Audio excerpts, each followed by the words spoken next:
Hello students, मेरा नाम ब्रजेश कुमार है और आपका विक्रेड करियर कोचिंग में स्वागत है। स्टूडेंट्स, हम लोग पढ़ रहे हैं सिंटेक्स और सिंटेक्स के अंतर्गत प्रोनाउन पढ़ रहे हैं और प्रोनाउन का लास्ट कुछ 2-4 पॉइंट बचा था, उसी को आज हम कंप्लीट करवाने वाले हैं। तो इसमें देखिए, पहला है अवेलेबल। अवेलेबल मतलब होता है लाभ। क्या होता है? लाभ। और बीटेक मतलब होता है सहारा लेना। क्या होता है? सहारा।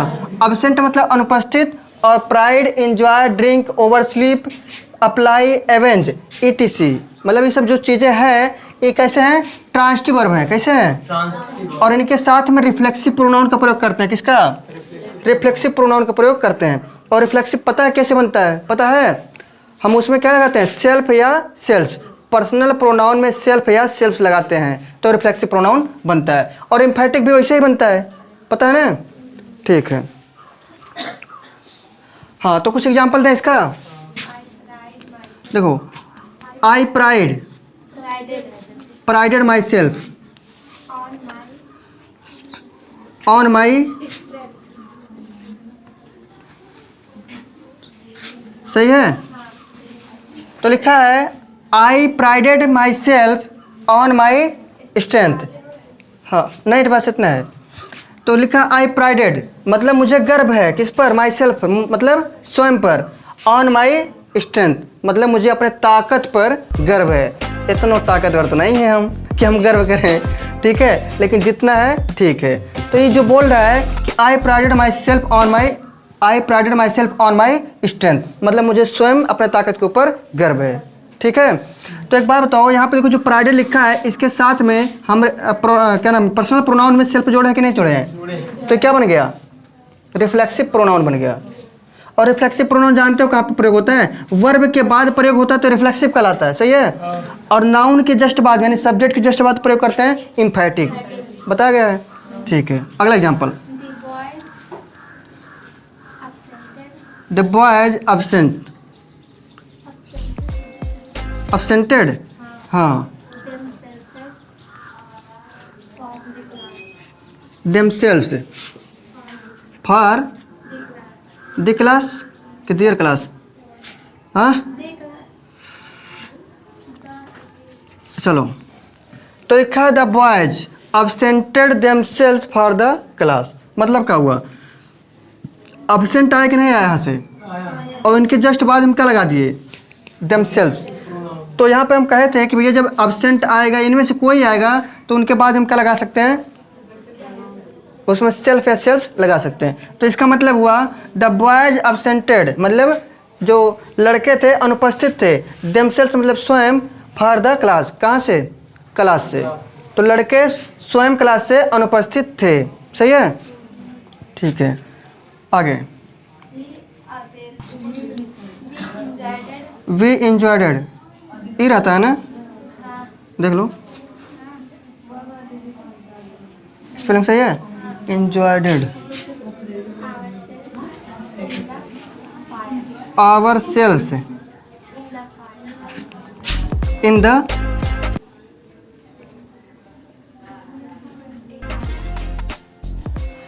We enjoyed our self in the fair. Fair माने मेला।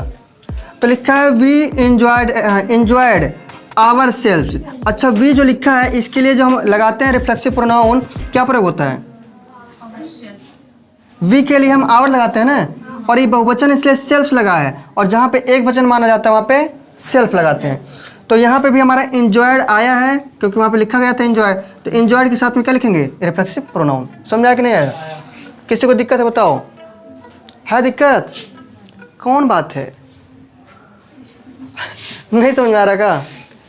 इनमें से कोई भी चीज़ आएगा तो आप वहाँ पे रिफ्लेक्सिव प्रोनाउन प्रयोग कर सकते हो। और रिफ्लेक्सिव प्रोनाउन तभी होता है जब हमारा यहाँ पे क्या हो जाता है? ट्रांसिटिव वर्ब प्रयोग होता है। और ट्रांसिटिव वर्ब इनमें से कोई होना चाहिए तो हमेशा ही आता है ये चीज़। समझ में आया कि नहीं आया? यहाँ माई सेल्फ लिखे हैं, यहाँ पे प्रयोग होता है तो उसे इम्फेटिक बोलते हैं। तो इनके बाद करेंगे तो रिफ्लेक्सिव कहलाएगा। और यह भी देखो इनके बाद प्रयोग हुआ रिफ्लेक्सिव, यह भी रिफ्लेक्सिव है। ठीक है? तो इनमें से कोई भी शब्द आ सकता है तो उनके बाद हम क्या लिखेंगे? Reflexive pronoun. कॉपी कर लो। हाँ सुनो, अगला पॉइंट यही है कि अगर हमारा इंडिफिनिट प्रोनाउन, पहली बात तो इंडिफिनिट प्रोनाउन पता नहीं होता क्या होता है। पहचानते हो किसी को? इंडिफिनिट मतलब अनिश्चय। अगर इंडेफिनिट प्रोनाउन के रूप में वन आ जाए, क्या आ जाए, तो उनके लिए हम प्रोनाउन जो यूज करेंगे वो अपना क्या होगा, वन ही प्रयोग होगा, हिज नहीं होगा। जैसे भी हम एग्जांपल देंगे समझ जाओगे। हाँ,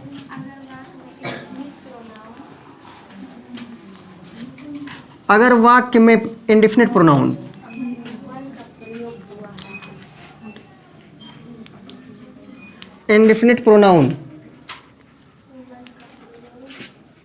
वन का प्रयोग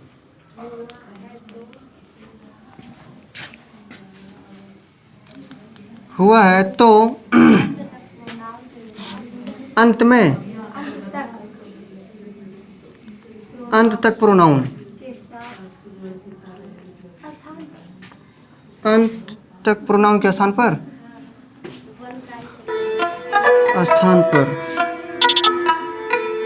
वन का प्रयोग होता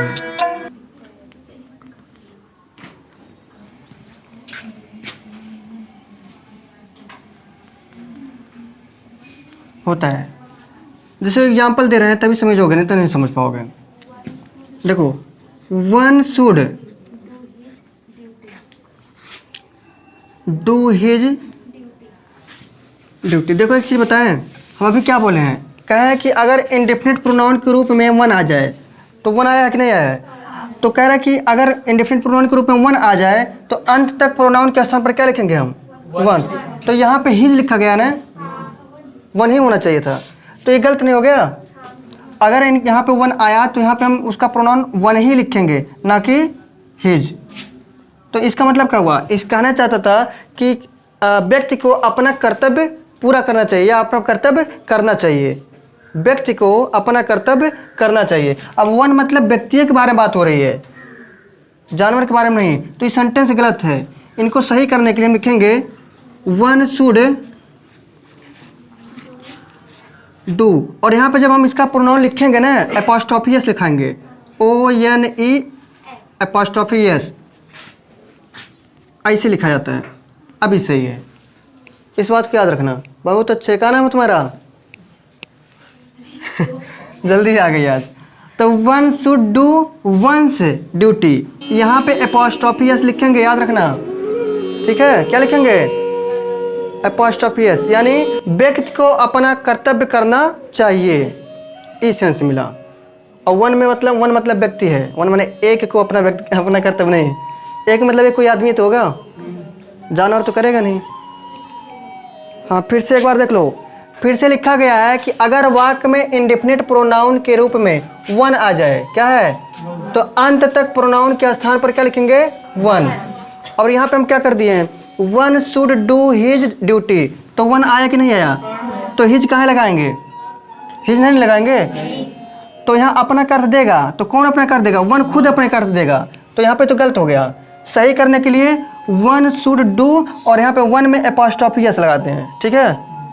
उसके बाद तब लिखेंगे ड्यूटी, ऐसे ही लिखा जाएगा, कहीं भी रहेगा, ठीक है? कॉपी करो, एक तो लास्ट है इसका, कॉपी करो इसको पहले। देखो अगला ये है कि देन और एज के बाद आने वाला जो भी प्रोनाउन होता है, किसके साथ, देन और एज के बाद में आने वाला कोई भी प्रोनाउन है, तो सब्जेक्टिव केस भी हो सकता है और ऑब्जेक्टिव, या सब्जेक्टिव को नॉमिनेटिव भी कहते हैं। तो चाहे वो ऑब्जेक्टिव हो सकता है, चाहे तो सब्जेक्टिव। लिखे हैं? हाँ, देखो, देन और एज के पश्चात आने वाला प्रोनाउन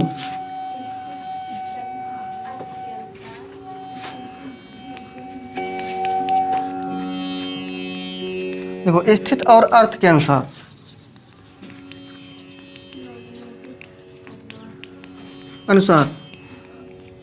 नॉमिनेटिव को ही सब्जेक्टिव भी बोलते हैं,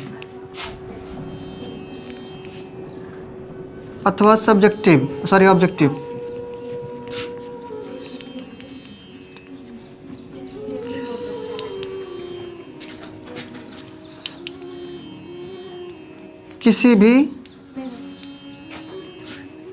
किसी में भी हो सकता है,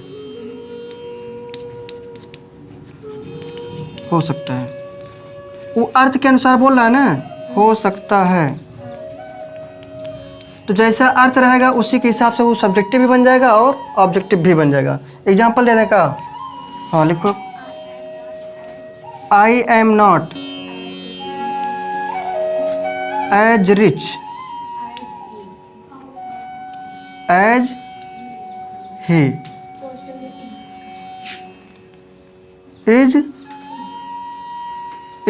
ही।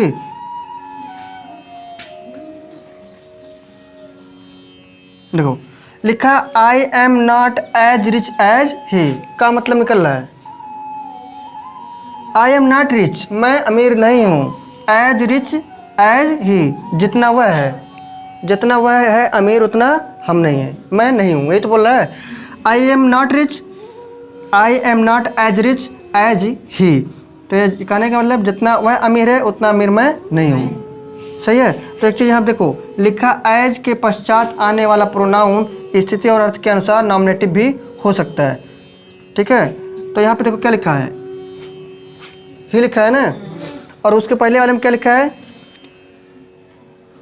उसके पहले रिच लिखा है। तो प्रोनाउन के बारे में बात कर रहा है ना, तो यहाँ पे जो प्रोनाउन प्रयोग हुआ क्या हुआ है, सब्जेक्टिव है कि ऑब्जेक्टिव है? मुक्का मार दिया जाएगा। कैसे ऑब्जेक्टिव है? अगर ऑब्जेक्टिव होता तो हिम नहीं होता, तो क्या आया वहाँ पे, सब्जेक्टिव आया।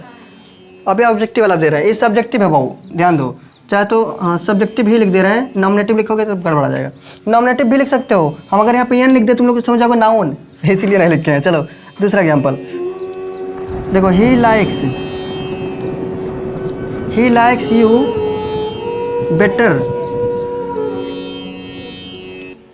बेटर देन, क्वेश्चन में ही लाइक्स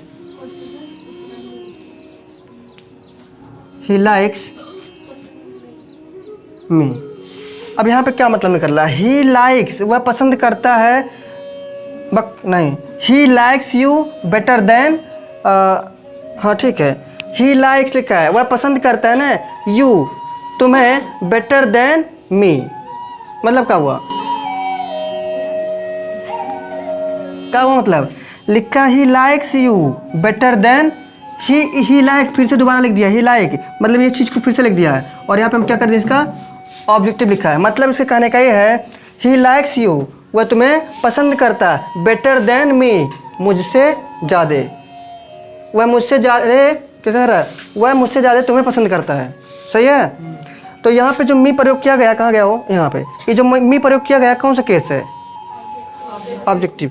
इसका सब्जेक्टिव होता तो क्या होता, आई होता ना, आई होता तो सब्जेक्टिव कहलाता, और यहाँ पे क्या है, मी, तो यहाँ पे ऑब्जेक्टिव है।